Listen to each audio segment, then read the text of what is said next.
So today we're going to be talking about what every single UFC champion needs to do to earn a shot at becoming double champ. Starting off in the flyweight division, we have got Pantoja. This guy has essentially done what needs to be done. He has basically cleared out this entire division outside of one fighter. I think after he beats this fighter, which I think he will, although I think this fighter will give him his toughest test, who I'm talking about is Kai France. But at that point, after Pantoja beats Kai France, what more can the guy do? I mean, the guy has essentially beaten everybody in this division that's highly ranked multiple times. He's beaten Brandon Royval, Brandon Moreno. He's beaten Manel Kape, Alex Perez, Steve Ercik. The list goes on and on. This guy has wiped out a good chunk of his division right now. And if he is successful in beating Kai France, then I think he's earned it. I think Pantoja, even right now, Pantoja has arguably earned a shot at going up and challenging for double champ. But if he is able to get another successful title defense over Kai France, then that guy's cleared out his division and has earned the right to move up and challenge for the Bantamweight title. Moving on to the Bantamweight division, we've got Merab. Now I was kind of thinking, what does Merab really need to do? Because he's just became champion, but has essentially wiped the division out already. So he's beaten Sean O'Malley, he's beaten Petr Yan, he's beaten Henry Cejudo. There are some other names here. You know, if Deiveson Figueiredo is able to pick up another win against like a Corey Sandhagen, say, or if Sandhagen's able to beat Figueiredo, then I feel like Merab would need to fight the winner of that if that fight does happen. How Chito Vera's ranked number 6 is beyond me. I mean, I don't know what dirt this guy has on the UFC. Bruh. But how is he so highly ranked? But yeah, Merab, he's beaten Aldo, he's beaten Sean O'Malley, he's beaten Henry Cejudo. He's beaten a lot of big names in this division, and if he is able to beat Umar Nurmagomedov, I think that would make Merab the greatest UFC bantamweight of all time. Right now, I think it is Aljamain Sterling, but if Merab's resume is stacked. I don't think enough people give this guy credit for the names that he has beaten. His resume is stacked in this division. But yeah, that's what I think Merab would need to do. Beat Umar Nurmagomedov, and then, I mean, I suppose if he beats Umar, they're going to give O'Malley the immediate rematch. And then if he beats O'Malley, I think Merab needs to beat Umar Nurmagomedov and get one more win. And then I think he is ready to move up. Because at that point, he's kind of cleared out all the big contenders in his division. Obviously, you've got people that are ranked like number 10, like Mario Batista, Rob Font, Song Yadong. But these guys haven't even earned a title shot yet. So it's just like a pointless fight that doesn't make any sense. I'm talking about the champion and the top contenders, what they have to do with those contenders, how many of them they have to beat to warrant a shot at moving up. And I think Merab, if he beats Umar and beats O'Malley in a rematch, or beats Yan in a rematch, or beats the winner of Corey Sandhagen versus Deiveson Figueiredo, if that fight happens, then I think he's earned a shot to move up to featherweight. Although Merab's never really mentioned moving up to featherweight, so especially if Ilia Topuria is champion, that's never going to happen. But even if Topuria moves up to lightweight, I don't know if Merab moves up a division. He's never really said it. I think he's quite comfortable just beating everybody in the bantamweight division. Moving on to the featherweight division, we have got Ilia Topuria.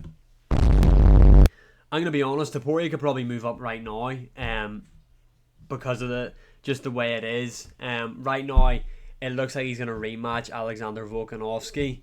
If he beats Volkanovski again, that would mean he's knocked out Volkanovski, knocked out Max Holloway, beaten Volkanovski again, and then you add the Josh Emmett dominant win in there, and Bryce Mitchell. Big wins. Obviously, though, the two main ones sticking out are Max Holloway and Alexander Volkanovski. In my opinion, what Topuria needs to do before moving up, but I don't think he'll have to do it, is beat Volkanovski and then beat either Diego Lopez or Movsar Evloev. I think that's what he would need to do for the chance to move up, in my opinion, what he should do. Because say he beats Volkanovski in a rematch, one of these guys will still, they'll be the top contender at that point. So they'll just be iced out and sat there waiting for Topuria. So I feel like Topuria should beat Volkanovski in a rematch and then beat whoever wins out of Diego Lopez versus Movsar Evloev. After he's done that, then I think that's the time Ilia Topuria should make the jump to the lightweight division. Although Ilia Topuria is that big of a name, the Islam Makhachev fight's a massive fight as well. He can probably get away with beating Volkanovski and moving right up. In fact, the UFC would probably let him move right up right now, to be honest.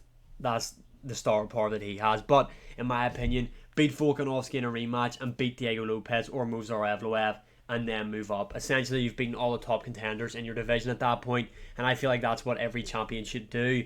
Rack up a couple title defenses, beat all the big names, top contenders in your division, and then if you so desire to move up, go for it. Moving on to the lightweight division, we've got Islam Makhachev. Brother. Islam Makhachev's pretty much ready to move up now. Obviously, he's got that fight with Arman Tsarukyan. I think he's going to beat Arman. So after he beats Arman, I think it's time for him to move up, because Justin Gaethje needs a win, a big win. They might do him versus Dan Hooker. Oliveira, yes, he beat the winless Michael Chandler, and that makes him the next in line for some bizarre reason. But Islam's already beat him, and beat him so easy. Like, so easy. But then you can maybe use that comparison to Topuria and Volkanovski too. But yeah, I feel like Islam Makhachev has done enough in the lightweight division, because Arman Tsarukyan is the clear number one contender. He's just beat Charles Oliveira as well. If Islam beats him, I don't think there's much more he needs to do, unless, say, Max Holloway beats Charles Oliveira and then he's up in the rankings. Then that would maybe be something that Islam would need to stay around for before he moved up. But right now, once Islam beats Arman Tsarukyan, I think the path is clear for him to move up and challenge Bilal Muhammad, which is something that I predict will happen this year. I think Islam Makhachev will move up and challenge Bilal Muhammad for the welterweight title. Bruh. Moving on to Bilal Muhammad, this guy's probably got the most work to do in his division, to be honest. He's just became champion. Now, he does have some good wins. Obviously, he stopped Sean Brady. He's beaten Gilbert Burns. He's beaten Wonderboy Thompson. He's beaten Vicente Luque. But a lot of the top contenders he hasn't beat. Obviously, he beat Leon Edwards, which broke my heart into a million pieces, I'm not going to lie. But what the hell, boy? And obviously, he is going to be fighting Shavkat Rakhmonov next. That was meant to be happening at UFC 310, but Bilal got injured. But for Bilal Muhammad, what he has to do, in my opinion, is beat Shavkat Rakhmonov, beat a JDM, and beat a Joaquin Buckley or Ian Gary. Depending on what Leon does, maybe Leon in a rematch. I know we've got Kamaru Usman there, but the guy's on what? A 3-fight losing streak now? Like, I like Kamaru Usman, but I don't think he's ever going to fight for a belt again. I don't even know if he beats any of the... I think he would maybe beat Sean Brady. So maybe that's a possibility. I think Bilal Muhammad needs at least 3 to 4 title defenses. Beat Shavkat, beat JDM, beat a JDM, or any of these 3, right? Say, so he beats Shavkat, he's already beaten Leon, right? So tick them 2 off. Beats any of these 3. If Usman beats Sean Brady, then he fights Usman, or say he fights JDM right now, who arguably deserves to fight for a belt the exact same amount as Shavkat Rakhmonov, to be honest. But say, beat Shavkat, he's beaten Leon, beat one of these 3, and then beat a Joaquin Buckley or Ian Gary, whoever's on a win streak out of these. So 3 to 4 title defenses for Bilal Muhammad. He's got a lot of work to put in.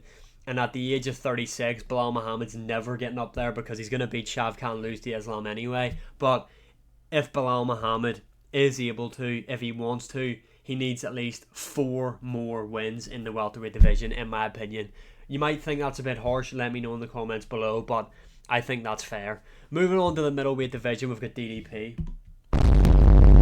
DDP, I mean, if he beats Hamzat, arguably he's ready to move up at that point. But for me, I think if DDP is able to beat Strickland in the rematch, beat Hamzat, and then beat a Caio Borralho, if he gets another big win, or if Imavov beats Adesanya, beat him, because really DDP at that point would have beaten Sean Strickland, Israel Adesanya, Hamzat and Whittaker. He's currently beaten Robert Whittaker, Israel Adesanya and Sean Strickland, and he's finished 2 out of those 3 wins. DDP is on a crazy run right now. Question that's a bit off topic, but when are we going to start considering like names on resumes more important than title defenses? Because DDP won't catch Anderson Silva in title defenses. He just won't. But he could have a better names on resume. So then would people then start to put him higher on the GOAT list than Anderson Silva? If I've worded that right, let me know in the comments below. But for me, DDP needs to beat Strickland in a rematch, beat Hamzat Chimaev, and either an Imavov if he beats Adesanya, or Caio Borralho coming off a win before he moves up. And finally, we're obviously not going to be covering heavyweight because doesn't make sense. You can't move any higher than heavyweight. But what the hell, boy? Heavyweight division, Alex Pereira. Again, Pereira has cleared out the division, essentially top contenders. Once he beats Magomed Ankalaev, I think it's time for Pereira to move up. Shamas.